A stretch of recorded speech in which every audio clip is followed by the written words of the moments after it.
الإسرائيلي المحتل وإعلان ذلك. ثانيا، إزالة منتجات المقاطعة من جميع نقاط البيع التابعة لجامعة الشرق الأوسط التقنية. ثالثا، إزالة منتجات المقاطعة من المؤسسات التجارية داخل جامعة الشرق الأوسط التقنية. رابعا، قطع جميع الإمدادات من نفط أو غيره من الموارد عن الكيان الصهيوني المحتل، وتطبيق حظر شامل على كل ما يتم إيصاله له.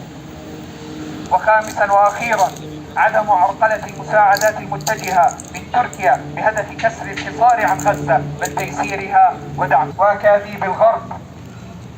ونحن من هنا نرسل سلامنا وتحيتنا إلى أهل فلسطين وشعب غزة الأبي الصامد، وإلى مقاومتها المباركة التي جعلتنا ندرك أن المعركة ضد إسرائيل الإرهابية لا يمكن أن تكون من خلال الدبلوماسية وأحاديث حقوق الإنسان الزائفة.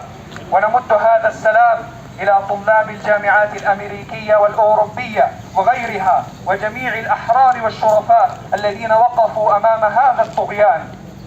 ونحيي جميع شهدائنا وخاصة أخونا الشهيد حسن مأمون الذي تخرج من هذه الجامعة، وأخونا الشهيد حسن سكلانان الذين واصلوا طريقهم حتى نالوا رتبة الشهادة في سبيل هذه القضية. تقبل الله منهم.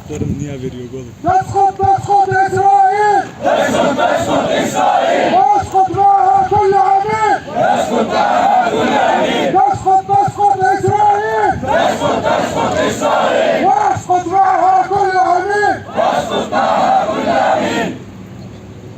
ونحن كطلاب هذه الجامعة ندعو زملائنا طلاب هذه الجامعة انتفاضة! انتفاضة! انتفاضة!